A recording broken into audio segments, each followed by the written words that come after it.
This is your place for all things Grand Rapids Griffins and all things Toledo Walleye. This is the Hockeytown West podcast with your host, Brandon Cook and Nick Harrington. And welcome back to another episode of the Hockeytown West podcast, your source for everything Grand Rapids Griffins and Toledo Walleye hockey. I am one of your hosts, Brandon. And I'm Travis. And we got a ton to talk about today, man. We've got 3 Griffins games to talk about. Yet again, another 3-3 for the boys. I feel bad for them with that schedule. But we also want to talk some Detroit stuff as well. We normally don't talk Red Wings on this show. We're going to start off with talking Red Wings on this show since, you know, our shiny, fantastic goaltender has been sitting on the bench in Detroit since he got called up. We want to give our thoughts and opinions. But before we dive into all that, Travis, man, how you doing today? I'm good. We had a good weekend down here. We won both our games. Got a snowman on Friday, teddy bear toss Saturday. So it's just a good weekend. Yeah, good vibes all around down in Toledo. I can't wait to talk about that in our Toledo episode, plus a special guest in the Toledo episode as well. So that'll be a lot of fun to dive into and elaborate on. And for me, man, I got a stressful week of work ahead of me, so we got to get this thing done. And I'm in Chicago for a couple days for work. It sounds like we got a pending winter storm that I might have to deal with driving down there. I'm super thrilled about how all this is just working out. Perfect timing for me since the storm is hitting literally the day I'm supposed to drive down and ending the day I'm supposed to drive back. This is just great timing. But enough about that, man. Let's talk Detroit a little bit here, right? Sebastian Cossa was called up recently here as following Ville Husso, who was also called up. So Grand Rapids has been without the 2 goaltenders they've had all season long, essentially. They've been riding with Jack Campbell and Carter Gylander over this past weekend. We'll talk about that when we dive into those games. But we're seeing a lot of anger, I guess, in the way that this call-up is being handled. We're seeing a lot of things talked about. There's a lot of rumors, a lot of speculation. We just want to give our thoughts and opinions on it, because when you see Sebastian Cossa, where he's at in his progression as a prospect in this system, and he gets that call-up, yes, it's an emergency call-up, Cam Talbot and Alex Lyon, both injured. You didn't really know what to expect with it. We knew he wasn't going to start like game 1 when he was called up, right? That's not how this was going to work. Ville Husso was still up there. And let's start off with everything we're about to talk about. There's nothing negative to Ville Husso here. He has been playing as good as you'd expect him to play, doing the best he can with the situation he's been given, going back to back to back starts and starting again tonight as we're recording this, which is not a position he's been put in at all this season. It's been alternating with him and Cossa and Grand Rapids. He has not gone back to back starts at all this season and dealt with injury in Grand Rapids earlier in the season as well. So he's kind of getting tossed to the fire here. We love Ville. I will say nothing negative about Ville. We know he's still trying to find the game he brought to Detroit when he first got here, and he hasn't necessarily found it yet, but he has put up some good performances. I think back to their last game, he had a .920 save percentage in that game, even though they took a loss in that one. Like, he's played well. So no Ville Husso slander is allowed on this show and in this family over here. We don't do that. But Sebastian Cossa riding the bench this entire time, including tonight, I'm so confused, man. I got to get your thoughts first on this. I mean, I don't get it either. Like, to me, it doesn't make any sense. You're going to call up your number 1 prospect in net, who's had an amazing season, had an amazing end of last season. He's carried it over to this year. And then you're just going to have him sit. Like, you know, you see the arguments of this defense. Okay, well, to a point, like the defense 5-on-5 hasn't been the issue. The problem defensively has just been penalty kill. Other than that, they're just not scoring goals. There's 2 glaring issues with this team right now. They can't score and they can't kill a penalty. If they could do both, they'd be in the playoff picture, like well within the playoff picture. You know, it's really frustrating to me. Like, I don't get. To me, I would have started I would have started Cossa in Ottawa, and I would have started him tonight. Like, strategically start him. Don't throw him to the Wolves like against Colorado. I thought that was going to be a horrible idea if they did that, which they didn't. Now, again, no slander to Husso. 920, 938, 914 are his last 3 games that he started. So he is playing really well. Yeah, because wins and losses are not a goalie stat. We will start there. Wins and losses are not a goalie stat. I mean, it's tough because, you know, Ville hasn't won a game yet up there in this run. Sure. But at the same time, like, look, if you're not winning the games, like, at some point, you just have to try to change the vibe. Like, and to me, like, I think even tonight in Buffalo, like, you throw a kid out there, it's his first game. He's from Ontario, which isn't that far of a trip from Buffalo, so they could have had a lot of his family there. Like, I don't know. To me, it's just like if you put him in there, the vibe of the locker room is going to be high. They're going to want to get him his win in his first game. Like, I just feel like the vibe would have been there. And to me, it does him no good to just sit and ride the bench. Like, this is silly. Yeah, you take a guy who's had an extremely hot hand here in Grand Rapids, playing consistent games, and you take him completely out of that rhythm just to sit him. Like, I am concerned about how that's being handled. Now, you're right. You don't start him against an angry Colorado team going through whatever they're going for. That was a good decision. Not starting him in Ottawa, fumbled. Like, in his home Providence, could have been filled with family. He'd be buzzing. The boys would be buzzing. A win against Ottawa would be huge for the morale of this team, and they failed to do it. Like, what if you put your coaching hat on here? What's the reason to not start him? Do you think it is a coach's choice? Is it an organizational choice? Where are we at here? I mean, I feel like they're just trying to get him the experience of like the travel, the daily routine, like what you're going to be seeing on a night to night basis. But like, to me, like, okay, so they're not in the playoff picture right now. Like, if they continue this, they might trade a goalie or two that are on expiring deals, and then he gets called up at the end of the year. Like, if he would just get games now, it would at least, you know what you have, and it gives him something to, like, okay, if he struggled, go back to GR, got to focus on this, this, and this. This is what's different about the NHL for his next call up. Then he's ready. Like, to me, it's just like, I don't get it. I think looking back at it and with how they've handled this, I think it's really just they wanted him to see what the daily lifestyle of an NHL goaltender player is. But it just doesn't make sense to me to call up your number one prospect that, quite frankly, is the best goaltender in your organization right now just with how he's played. Like, you could make the argument for Cam Talbot, like, and Sure, even Ville Husso when he's been in Grand Rapids, he's been really tough to beat. But like, just with the vibe that Cossa plays with, like, especially with how confident he is, it doesn't make any sense to keep him on the bench. That's like, if you're gonna do this, you should have just called up Campbell and kept Cossa playing in GR.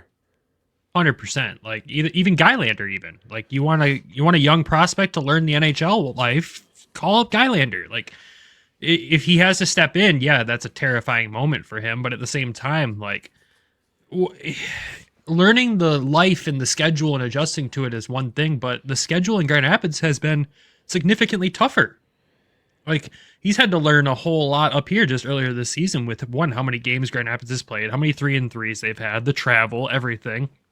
I don't think, like, sure, learning it at the NHL's level is different. You're going from riding a bus to a plane. That's about it, though. I mean, I just truly don't understand what the thought process is here at this point. And I'm concerned from the Griffins' perspective as Kossa's going to be cold now when he comes back, unless he does stick around longer and they get him in a game or two. Who knows how long Lyon and Talbot are supposed to be out for. But he's going to come back cold, and then you're going to have Ville Husso potentially come back, who's just beaten and battered, and you have both ends of the spectrum here of a guy who's been ridden to the point where he's going to be exhausted, and a guy who's just been sitting on the bench. Like, this just doesn't make sense. I wish there was a way to get an unfiltered, like, uncensored thought from Dan Watson on just what this does for his team, because I don't think it does us any good. You're 100% right. Call up Campbell, call up Gylander, let them ride the bench, and see what happens there. This just doesn't make sense. I feel bad. You know what the bad news is? Husso just got scored on from almost off the half wall on the hash marks. So it just, like, I don't know. And that's a live reaction, guys. Like, it's 1-0 Buffalo.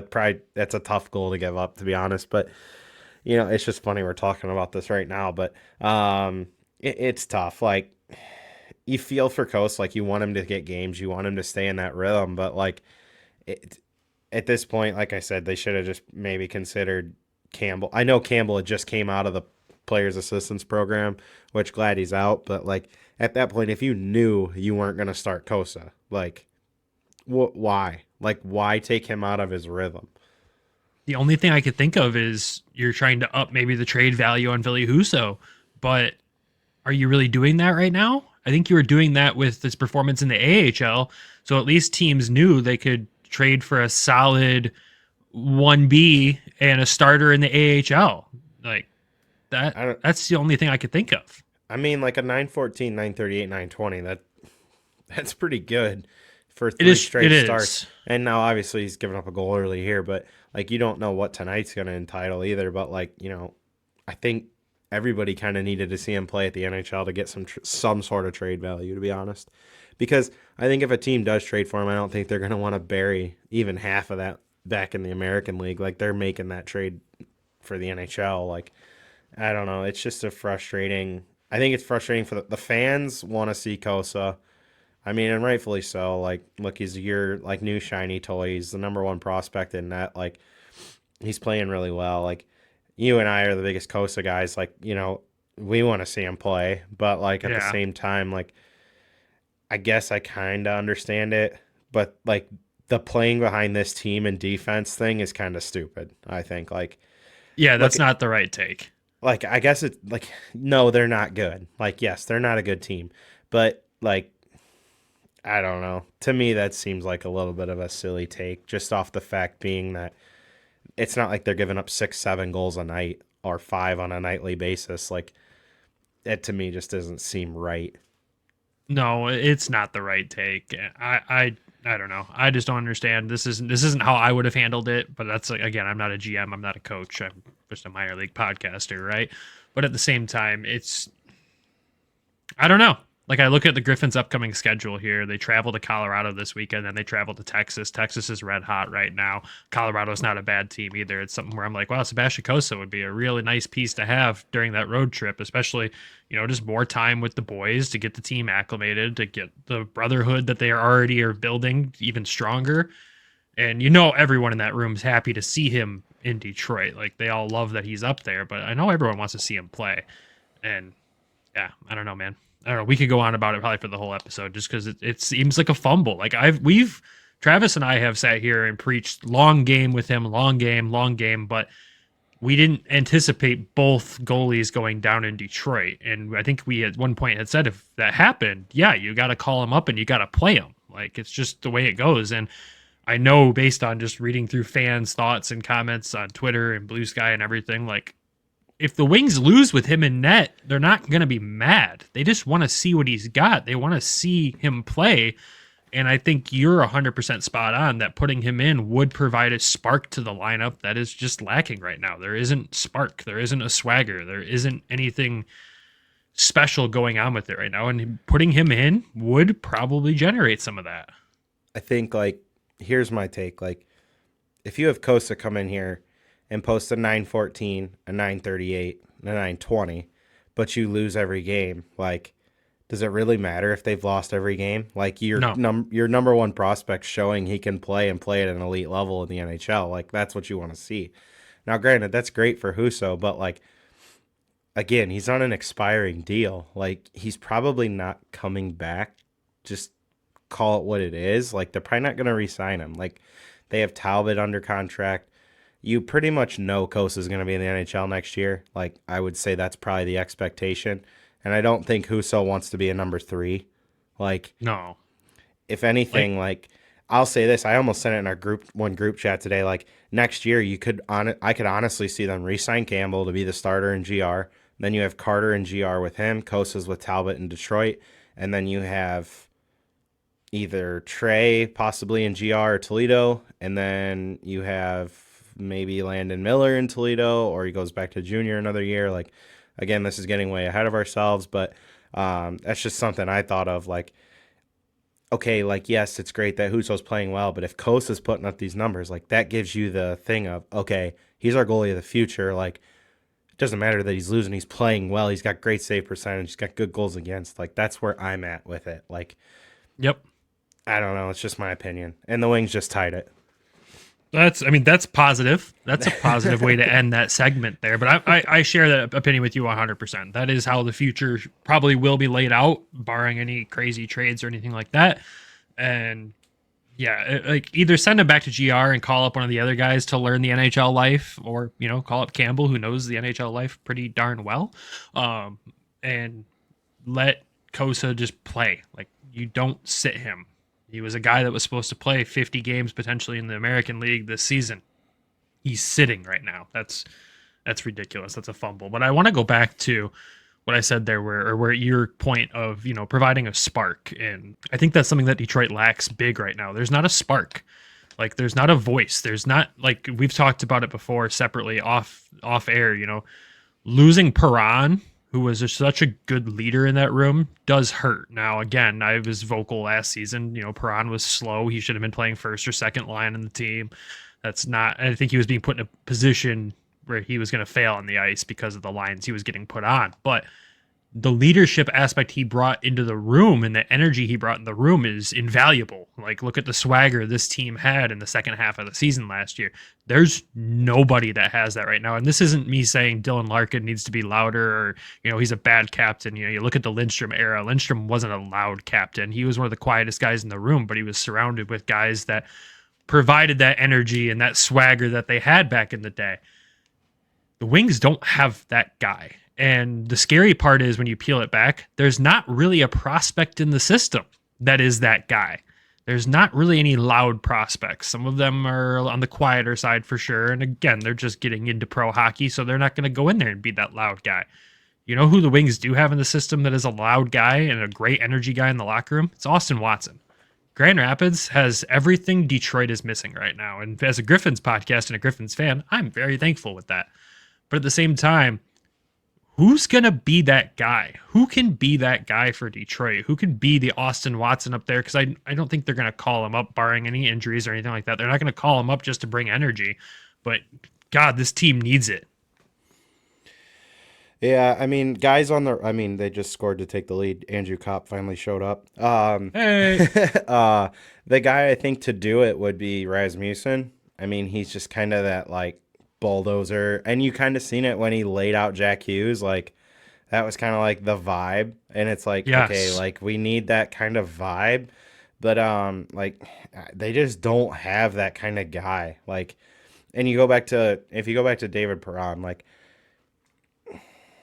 it's tough because the contract, he's making the same money this year, I believe, as he was last year in Detroit with Ottawa. Like, and I think them signing Tarasenko, you're expecting more offense from Tarasenko than you got with Perron.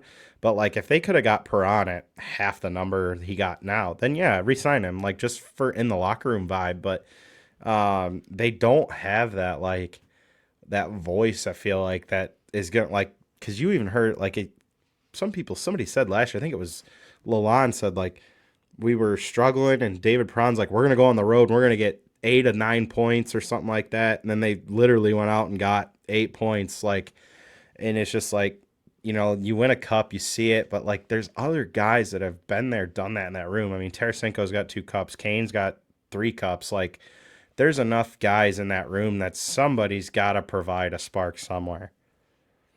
And why aren't those guys doing it, I guess, is the question. Like, if you want my unfiltered fan opinion, I think Patrick Kane's traded at the deadline at this point. Like, that's I just don't feel like he's bringing what you thought he would bring to this team. And I really thought with how well he played last year, and he talked about how he finally gets a summer to train and all this other stuff, that you were going to see, like, not prime Patrick Kane, but Patrick Kane that, he was on like an 80-point pace last year. Like, could he, like, threaten 90 points? Like, and he's nowhere close to it. Like, I expected a lot more. And, Father Time is undefeated. Like, maybe it's just caught up with him a little bit. I mean, maybe it's just taking him a little longer to get going. I mean, like, look, St. Louis was in last place in January and won the cup in 2019. Like, they're only 5 points out of the playoffs. Like, season's not over, but, like, no, God, at the same point, like, where we're talking about this, like, yeah, you need a spark from somewhere. I honestly, like, I put a thing out in the group message the other day, like, I'd call up Watson, I'd call up Lagesson, I'd wave Gus. Like, you just got to send a message somewhere. Yeah, and it's a scary thing that message isn't being sent. And I guess, it goes back to how thankful I am from the Griffin side to have a guy like Austin Watson on this team. Like when that contract was signed, everybody was scratching their head going, why? And he's a big part on and off the ice for the Griffins' success right now. He is a good reason why it's there. Like, I see it in the locker room after every home game. He's the last one in the room. He's always talking and coaching up the boys. If it's a big win, he's got the most energy. He's yelling, screaming, having a good old time. And after a loss, he doesn't hang his head. He's not sad about it. He coaches up the young kids on what they might have needed to do differently, gives his opinions where they're needed, and he does everything the right way. Dan Watson said it before. He didn't know, like, he knew the player Austin Watson. He didn't know what he'd bring to the room, and he's brought fantastic leadership without even wearing a letter. He doesn't need to be that guy. Like, Josiah Didier is our captain. He's not the loudest guy in the world. Dominic Shine's an alternate. He's not the loudest guy in the world. But they go out there and bring the physicality on the ice and get the boys going when it's needed. And again, the Wings don't even really have that right now. But Austin Watson, we'll talk about him more throughout the episode too after how this weekend went. But I'm just thankful for him. Like, I just want to make sure he gets his flowers where they're deserved here when you're talking about leadership and a guy that brings a spark and does things the right way. He's truly that player up and down. But I think that's enough. I got to see it. Oh, yeah, you did. You did get to see it. I got to see it once. Like, dude's a total vibe in the locker room. Like, you could just see it. Like, he's hooting and hollering around, like walking around with, he's got people, like, I think there were kids walking around with him the night I was there. It's just like, he's a total vibe. Yeah, and he's always, like, again, Red Wings fans should be so thankful that he's the one paired up with Nate Danielson every single night, because Nate is learning so much from this guy. So I just want to make sure he got his flowers there. Talk a little Detroit because we don't do it often, but let's move on. Let's go back to Grand Rapids. Let's go back to our regularly scheduled program here and talk about the Griffins. Again, they had a 3-3 against the same team over this past weekend with the Chicago Wolves, and that does not happen often. Bob Kaiser couldn't think of a time in franchise history that this has happened when he was talking on the broadcast the other night. And thinking back, I can't think of one either. But heading into this weekend, we were concerned after the game against Cleveland last week where we saw Amadeus Lombardi go down. He did not return to that game. Dan Watson said after that game they were waiting for further evaluation. And we come to Friday night's game, look at the lineup, and Amo's not in the lineup. I asked Dan Watson post-game. He was still being evaluated by doctors. They don't think it's long-term, but he missed the entire weekend, and that hurts. That definitely hurt the team. He's definitely a big piece of this team, and you could tell just by their play this weekend, he was missed. But outside of that injury-wise too, Carter Mazur, still no update on the timetable for his return. We can say that he's skating again. Now, when we say that, don't get too excited. Even Bob mentioned that in the broadcast. It doesn't mean we should start counting down days to his return, but he is at least on the ice again, and that is a super, super positive sign. We've heard another month. We've heard months in plural still. We don't know. They really don't know. All I can say is they're clearly not rushing him back, which is a super positive sign. Like, obviously we want him back in the lineup as soon as possible, but you don't want any of this stuff to linger since he's dealt with so many injuries already in his young career. You want them to take the time with him to make sure he's 100% ready to go. And when the team is still performing with him out, I guess it does give them that little bit of leeway to really baby this and make sure that everything is okay with his return. I'd love a take. They hold him out longer. He comes back around March, gets on a groove, and then tears it up in the playoffs. Oh, 100%. I mean, we've seen him do that before. I just think that's like gonna happen. Or like I just have a feeling like he's gonna come back. He's going to play well. They're going to ease him into the lineup. He'll probably play like third line to start. I don't think they throw him right there in the first line to start. Like, I think it's easing him back into it a little bit. May not play back-to-back, so on and so forth. And then by playoffs, he's just rolling. So I like that because it's 100% possible. But at the same time, when he came back from his last injury before he started rolling, it took him time. And there was a big mental aspect of the game that he openly admitted he was struggling with when he was coming back. And I do fear that, so I wouldn't want him held out till March. Hopefully we get him back. I'd like him back by January. I don't want him thrust into first line minutes in January. They need to do this the right way.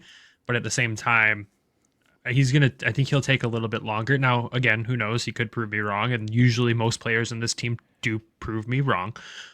So there's that. So I'm just I don't thinking know. I'm just thinking like trade deadline. Like he's their Oh, yeah. deadline acquisition. You know what I mean? Like It's what it's going to feel like at this point, for sure. Other lineup news over the weekend, Antetokounmpo was battling whatever flu bug is now going around the room again. Bob mentioned it on the Saturday broadcast that about half the team is sick, which really, this is the second time this year we're going through this again with the Griffins, and that's not what you want to hear. But Antetokounmpo didn't even make the trip to Chicago. That's how under the weather he was. So he didn't play any of the 3 games this weekend. And the only other piece of injury kind of news is Nate Danielson was wearing a full face shield all weekend.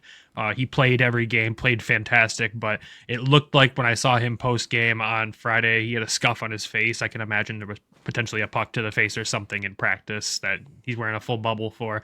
We know fans had some questions on that. We don't know the exact reason, but if I'm assuming and just speculating, it looks like a puck to the face. Some kind of cheek injury is what Bob had mentioned Sunday in the game. But outside of that, we don't know more. But that's all injury-wise for the team. Everybody else is in the lineup healthy or as healthy as they can be with whatever flu bug is going around. So let's dive into the games, man. Again, 3-3. I just want to start this off with saying the Griffins' schedule this season has been brutal. Like, for an AHL team, I understand it's minor league hockey. You see it all the time in the ECHL. But between practice schedules that we get to see, their actual game schedule, and then like off ice activities, like I think of Tippagriff, one of the events that they do every year that happened last week, right after their 3-3. They had a post game skate with season ticket holders after the game last week on Sunday as well. Like the boys have been working extremely hard, and fatigue is definitely a concern when I look at just how they're playing right now. There's been a couple moments in some games where I'm like, oh, they look tired, and they've been going through it. So the schedule is a concern. It does get easier as the season goes on, which I guess it's good to get this out of the way early, but I do worry about long-term fatigue when you're talking about this schedule with the season. Luckily, the boys are off this entire week before they travel to Colorado, but there is practice almost every single day except for today. So they're still just going hard. They go to Colorado, practice once, play, fly to Texas. They're in Texas for the whole week, which is really good. We know what happened last time they went to Texas for a full week at this time of year, so we'll see what happens there. But dive into the games. You look at Friday night's game at home at Van Andel Arena. Red Kettle night, sweet jerseys, the full kit looked great together. You saw Jack Campbell make his season debut. And a lot of us didn't know what that would look like. Well, the Griffins end up dropping this one 3-1. And is that Jack Campbell's fault? Absolutely not. I think he had maybe one goal that he'd want to get back, but honestly, played fantastic. But they dropped this game 3-1. They get outshot 32-25. They just didn't show up in this game. I asked Coach Watson after the game what his thoughts were, and he hated the start. He was fully admitted, hated our start. Weren't ready to play. They did get back into it. The goal scorer in this one was Austin Watson. It was on the power play. He tipped in a Shai Buium shot from the point, also assisted by William Lagesson as well. But nice goal there. He was happy. That was a game-tying goal in the second period. We thought the boys were maybe going to get back into this, but give Chicago credit. Like Dan Watson alluded to last week, they're a team that plays better than their record shows, and it was on full display there. We had Ty Smith getting his first goal of the season against Grand Rapids, and he ends up scoring 3 against the Griffins this weekend, and then gets called up to Carolina for Sunday's game. Crazy. But at the same time, not much else to talk about outside of this game. It was good to see the power play be consistent there. The PK went 3 for 4. Just a meh game, as you saw from the highlights, Jeff. Yeah, I mean, like you said, I was in Toledo Friday and Saturday, so I didn't get to watch a ton. The goal by Watson, great tip. I mean, great shot by Buium, great tip by Watson. I was texting you kind of trying to get a vibe of what was going on, but it's just kind of like, you're like, meh, just not a lot going tonight. Like, you didn't love the lines, I think you said to me at one point. I didn't love the lines, but they worked a little better than I thought they would. But again, with a little bit of a depleted lineup, you kind of got to put the best that you can possibly put out there, right? And I think Coach Watson did do that. I just don't think it worked as well as he wanted to. I think chemistry was a lot harder to find for the boys in this game. And I mean, if I don't mince my words about it, this was their worst game of the season so far, hands down. And I think that was kind of the agreement between the players and broadcast and everyone. It was the worst game they've played this season. And that sucks on a night where the arena's packed at home. You want to defend home ice and you come out with that performance. But again, it is a depleted lineup. You missing Tuamisto on the defense is huge. Missing Amadeus Lombardi on the offense is huge. And your starter and backup goalie for the season are in Detroit. Like, it's a tough battle to go up and start a 3-3 that way. Yeah, it is tough. I mean, obviously you still got to play the game. They still got a lot of good players there. You wish that, Lottie said the start wasn't good, didn't like that. I think the biggest thing is, like, that's part of playing in the minors. Like, you're going to deal with call-ups, you're going to deal with guys hurt, you're going to deal with sickness. You got some nights it's a rotating lineup. It's just what it is. I mean, they just couldn't generate much of anything from what I saw. The little bit I saw, granted, I mean, like, I was kind of relying on you a lot for the Friday and Saturday game, but it's tough for Jack, like, to come in and, they get beat like that. It's his first start of the year. Good to see him on the ice. Good to see him playing.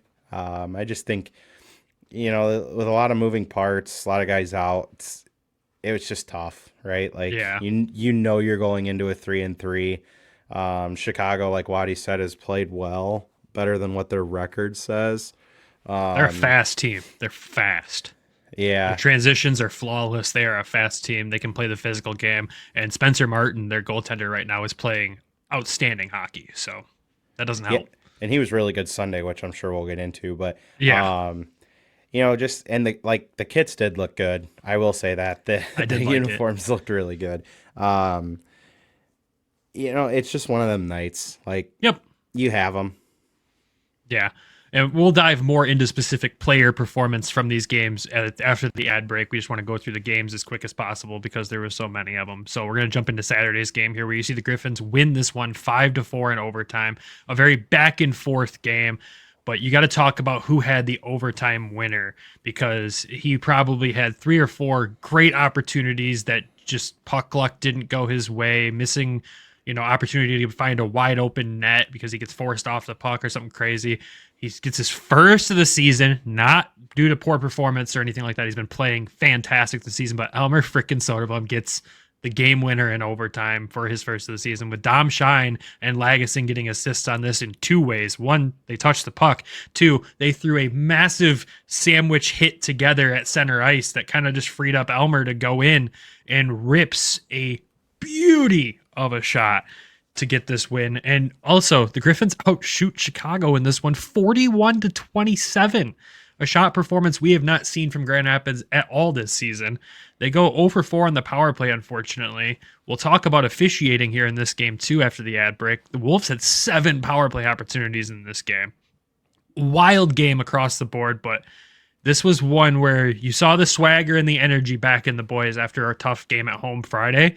And they come out in this one and do everything possible to win. Like I said, Elmer gets the win. Austin Watson got his 6th of the season in this one. Tim Gettinger got his 1st. Sheldon Dries got his 8th. Rafferty got his 3rd. Dries had a 2-point game, gets an assist in there. Wallander had an assist. Shine had an assist. Andre Betcher gets another point, has an assist. Elmer had a 2-point game. Like, overall, just a really good, resilient team win. That's the best way to call this game, is a resilient team win. Yeah, I mean, whoever took the team and sound the horn, if we did sound the horn that night, I know it's been kind of on and off, but they were probably loving it with how many goals they scored. Just to see Elmer get the goal was huge. Like, the celebration was great. I mean, everybody's giving him the big hug. I mean, listen, guys, like, he's not putting points up like everybody expected, but he's doing everything the right way. I think if you ask Waddy, he's probably one of the most improved players on the team this year, I would say.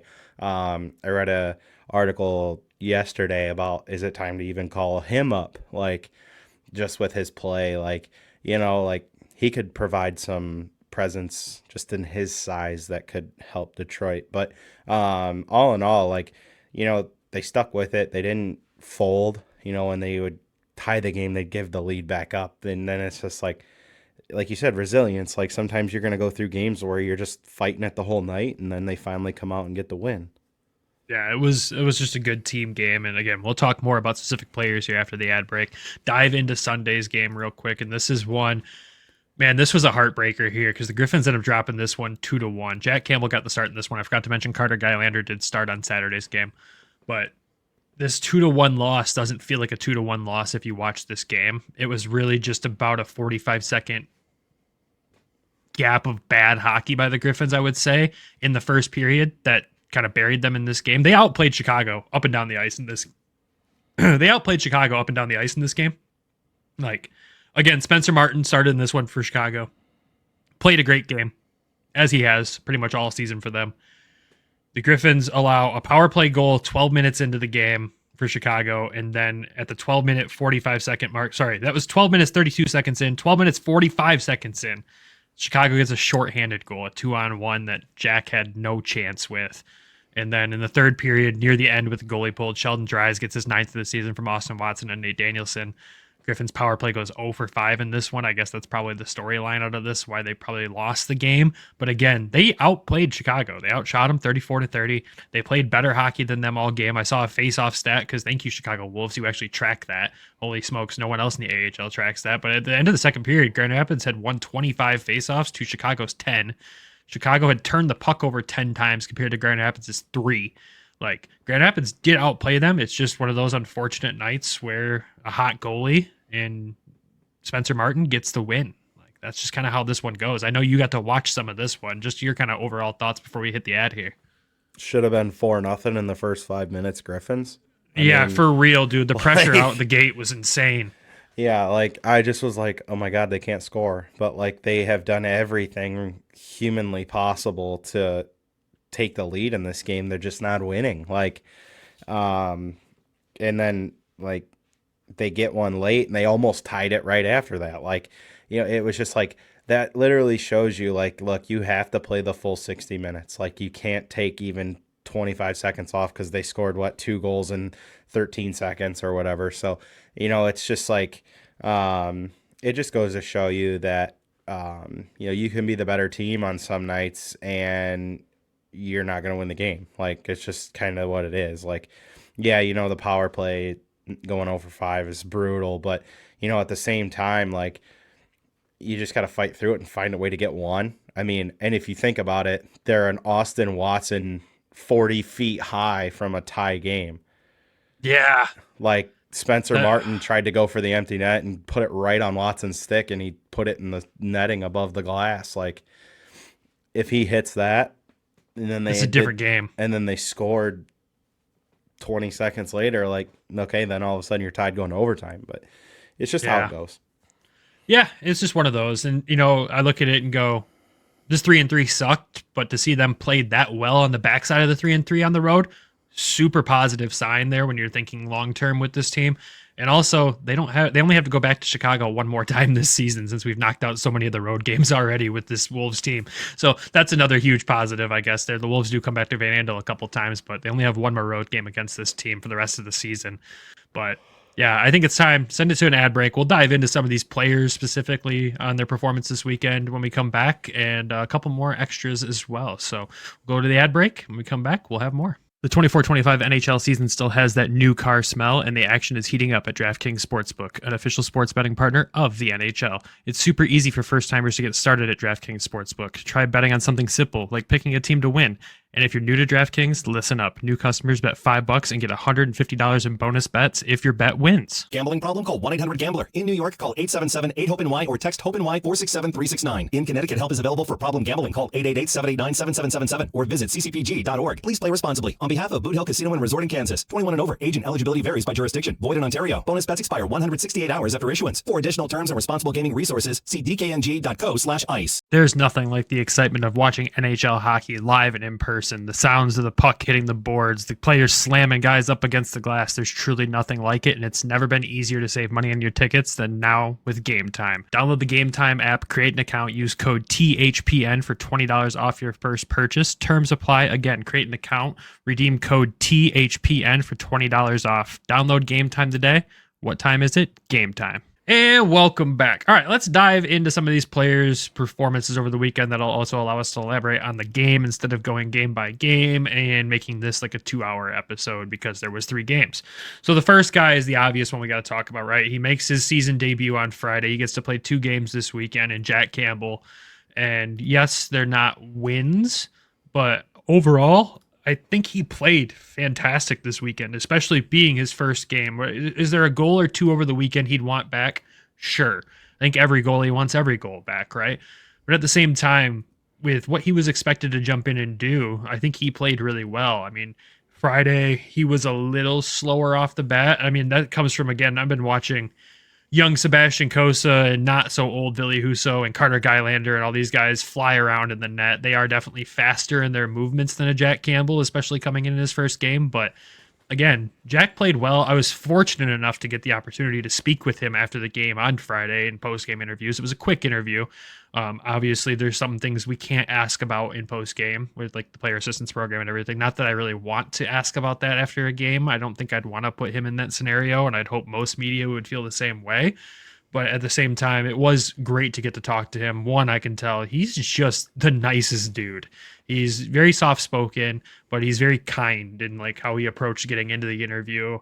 You know, just the backside of it being like, oh, is it my turn? Like, oh, are you guys ready for me? Like, he was just such a nice guy.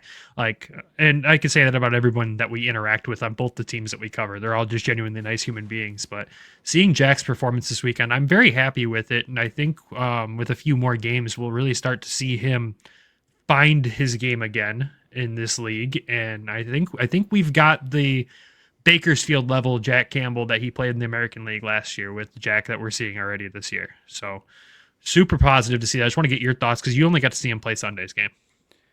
Well, it's funny you bring Bakersfield up because in 33 games he had a 918, and through 2 games he's got a 919 save percentage. So I know my stuff, man. You know, it's funny. I thought he played really well. Good to see him on the ice. Good to see him play. And I thought I did get a good laugh out of when you sent me. He looks so much slower compared to these kids I've seen, which, you know, again, I get that's it. fair. Well, and some of it's rust. Like, I don't care what you yeah. say. Like, you know, he's only played 2 games and it's now December the 9th. Like, he probably wasn't expecting to only have 2 games played by December 9th. So,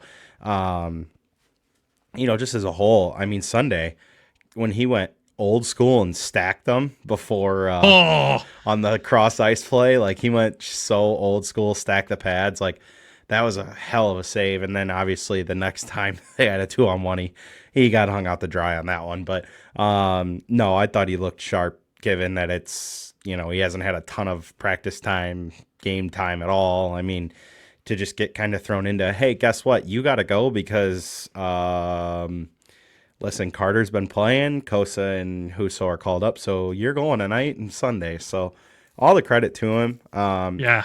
You know, credit to Waddy, too. I mean, like, he had enough, I guess you would say, balls to throw him into the fire twice in 3 days. I mean, they could have easily went with Carter on Friday and Sunday as well. Yeah. But, yeah. I mean, that's just trust in your goalie, right? Like, especially for somebody that hadn't played all year. So it's good to I mean, see he's been him. practicing for a few weeks too. And like I said, I was fortunate enough to see him at practice one of the days, and he looked good in that and looked good in net this weekend. And that was the most important question I had for him post game was just, how does it feel to be back on the ice? And he said it felt really good. And, I can tell the fans want him to be successful, whether they're a fan of this team, fans of the teams he's been on, or just fans of the guy. I mean, I've never had a post-game interview blow up on the social media side the way his did, even though it was just a 34-second interview. It's easily the most viewed post-game interview we have so far. So, you know, like the support's there for him, and everyone just wants to see him succeed more as just the player, more as the person, not just the player. You know, it's funny. Like I said, just before we were talking about Cossa, I could see Jack staying here. 100%. Like I could see him just doing the 1 year deal every year because he's from Michigan. Like, yeah, you know, like I could just see him like, okay, well, if I'm the number 3 for the rest of my career, I make peace with it, and if I get NHL games, I get NHL games. Like, you know, he's not a bad goaltender. No, he's not. He's good. You know, the Edmonton thing didn't go his way, but you know, I'm looking at his overall record right now. He's 26-13-4, like in the with the Oilers, and I think it was just the save percentage was so brutal and the goals against were so high. But you know, credit to him for putting in the work last year with Bakersfield and turning his career back towards, you know, greener pastures. Yeah, 100%. I'm super happy for him and really glad he's on this team. I think he's around a good group of guys that are going to be there rooting for him, and the fan base is rooting for him. And I'm just loving seeing him play good hockey. I love a good goalie. I love the goalie position. And Jack's going to be another one of those veterans that comes in that I'm going to be really, really thankful that he's on our team, just like Hutchinson last year. So next guy I want to talk about, obviously we talked about him in the beginning of the show with the whole Detroit conversation, but Austin Watson, man, has himself another great weekend with this team. Couple goals, couple assists, really physical play. And, you know, with this weekend with the lineup, you saw him bump to the first line. And you also saw Nate Danielson go with him. Again, just speaking to Coach Watson, keeping those two together pretty much all season long. I think you're never going to see them separated barring injury or call up. But seeing the way they played together with more minutes in more high pressure situations was great. But Waddy, man, he just brings the full package on ice every single night. His motor doesn't stop. He's producing offensively, which nobody thought he was going to be able to do. They just thought he was the big brute enforcer to go out there. But I mean, he's got points this season, and he's got quite a darn few of them at this point. I mean, on the season so far, he's second on the team in points, 17 points in 22 games, 6 goals, 11 assists. He's rocking a +9 out there, defensively solid. Does have the nice 40 penalty minutes to go with that as well. Just his play over the weekend was fantastic.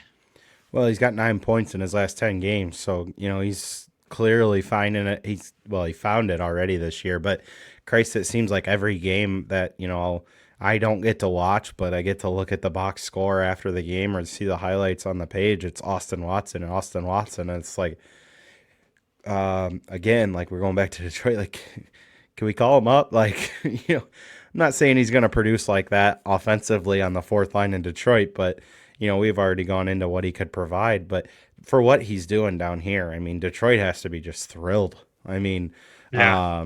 You know, he's mentoring Nate Danielson. He's played with Nate almost every game, I think.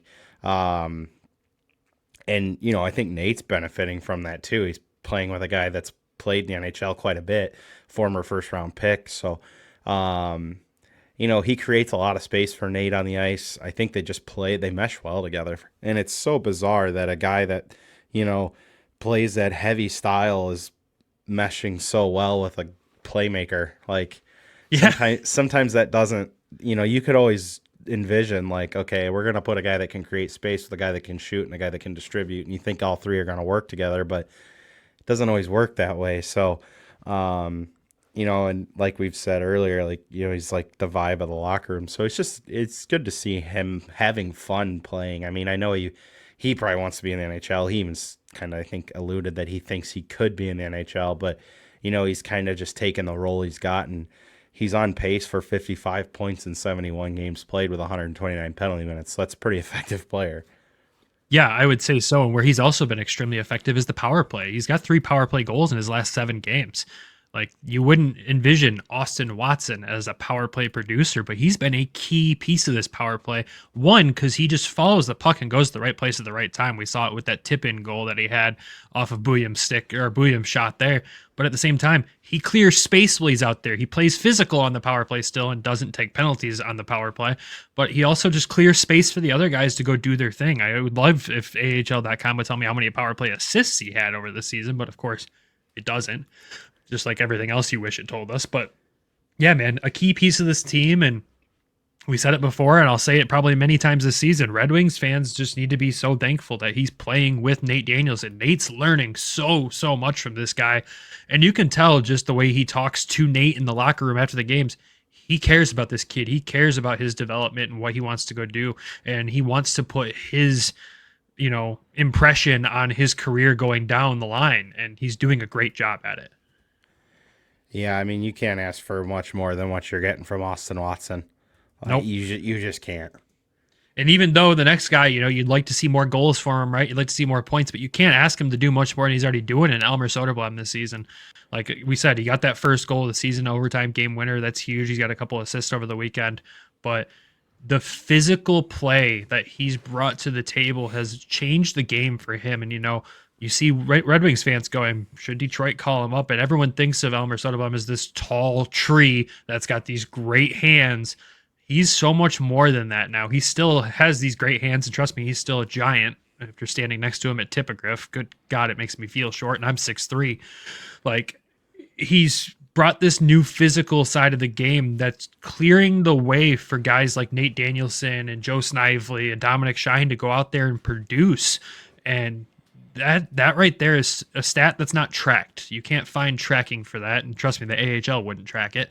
But that play, if he was called up right now, he fits in that first line. Honestly, right now, he would pave the way for those producers in Detroit to go out there and produce at an even higher level. I almost support the conversation to give him that opportunity. Maybe not right now, but second half of the season, if he's still playing at the elite level he's playing at right now, whether the points are there or not, he's playing elite. He's playing great hockey. So, you know what I'd sure, love to see with him?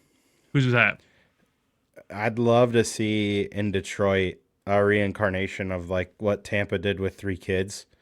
Put him with Berggren and Casper. Dude, that'd be sick. That'd be a fun third line. That'd be a fun third line because like Elmer can create space. I mean, we know Marco and Bergie have some chemistry together. They're still trying to figure it out at the NHL level. But I just think that would be a fun third line in Detroit.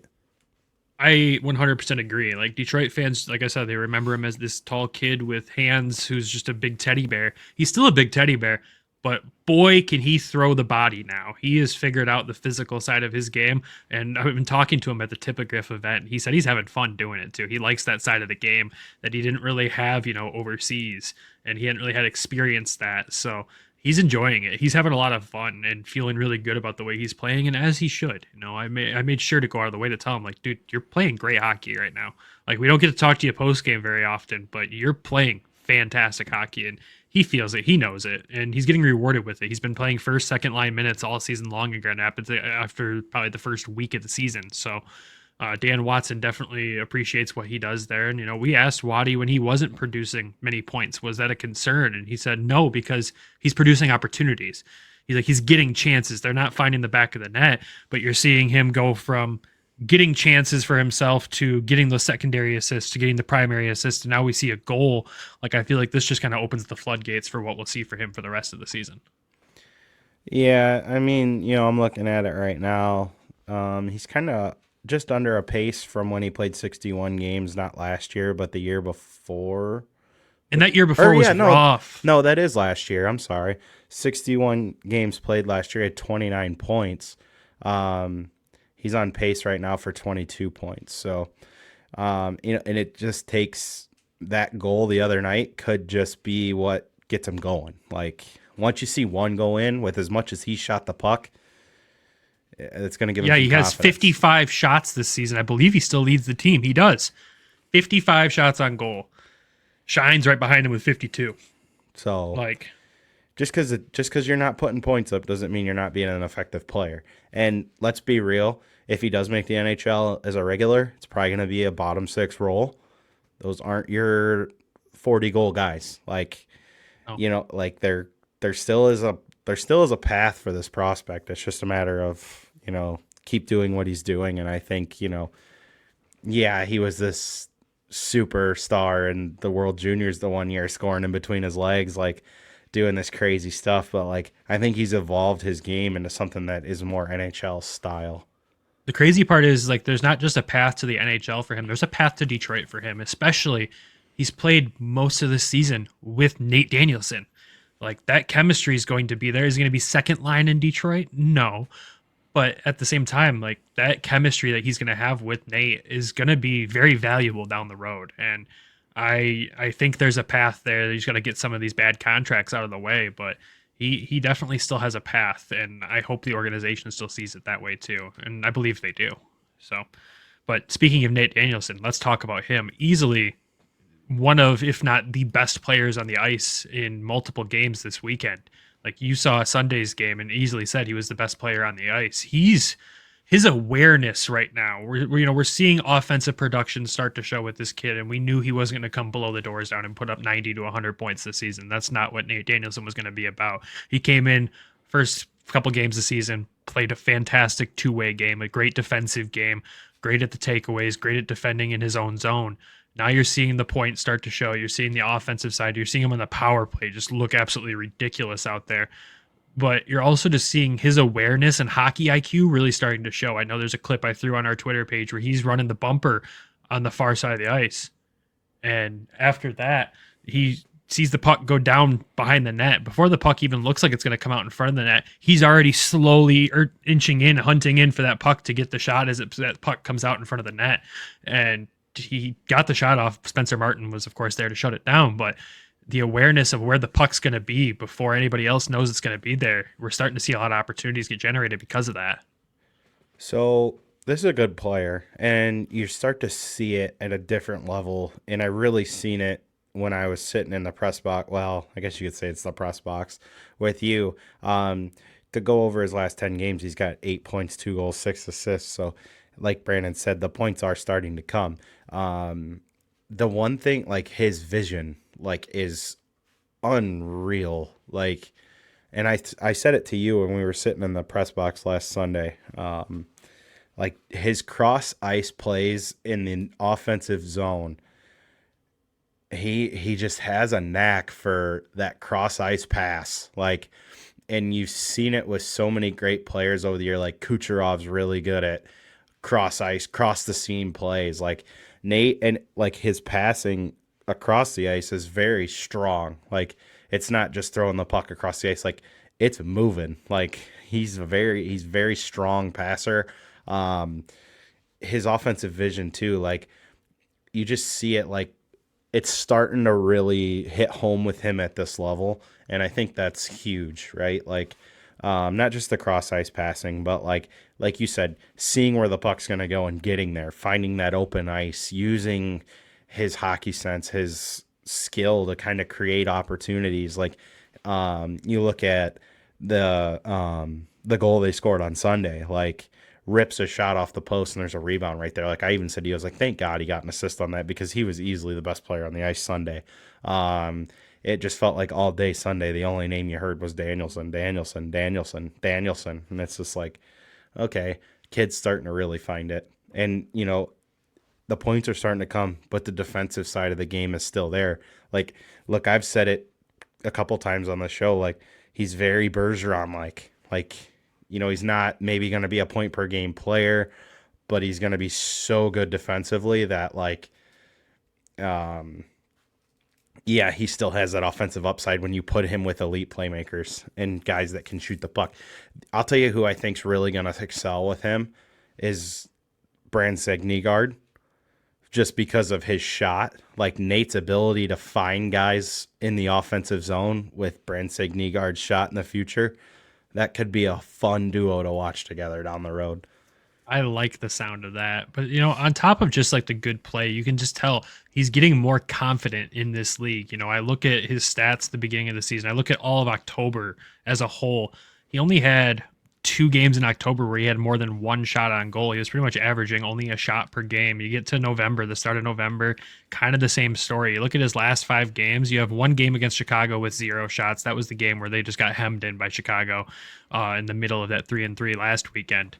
And then you go to the last 4 games, 3 shots on goal, 2 shots on goal, 4 shots on goal, 3 shots on goal. He's getting more confident with his offensive ability to go out there and try things. And I think that's just going to continue to show more and more as we go on this season. There's one thing that we have to point out, and I sent it to you, and you're like, oh my God, we have to talk about this. Yes, go. So last year, Marco Kasper, 71 games played, 14 goals, 21 assists, 35 points. Nate Danielson's projection is 9 goals, 34 points, 43, or 9 goals, 34 assists, 43 points. So he's currently on pace to have a better season offensively than Marco did. And Marco, you got to remember, had 2 seasons already professional by the time he made the American League. So that's just something to kind of keep in mind here. Actually, looking back, 3 seasons, because he played parts of 3 seasons with Rogla.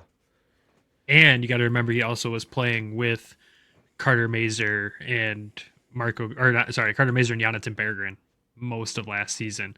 Nate Danielson has been playing with Austin Watson and Elmer Soderblom all season and is on pace to outproduce Marco Kasper last year.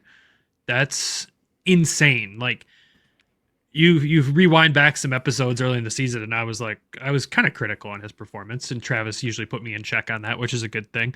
But at the same time, you look at that now and you're like, holy crap, like silently, this kid's been unreal, and he's only going to get better and more confident as the season goes on. Wings fans, I have the right to start getting really excited for what he's going to be able to do for this organization in the future. I can fully put my stamp of approval on that to say he is going to be a fantastic NHL player when he gets there. And when is that time? We don't know.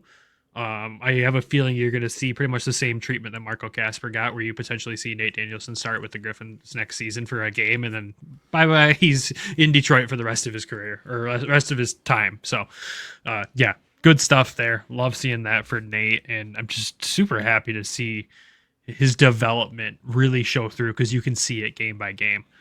Moving on to the next guy, though, it's a guy, we saw last weekend with the lineup shuffle in the Cleveland game, a guy get demoted down to the third line and produced in that game and has been producing ever since, and Sheldon Dries. I mean, we look at this past weekend with him. Friday, no points, but he gets a goal and an assist on Saturday, and no points in yesterday's game either, because it was such a low-scoring game, but he's playing much better hockey right now. Like, he started to kind of fall off there real quick. Same with Joe Snively. Honestly, they're both playing really good hockey suddenly after a kind of a fall off there over a couple of games.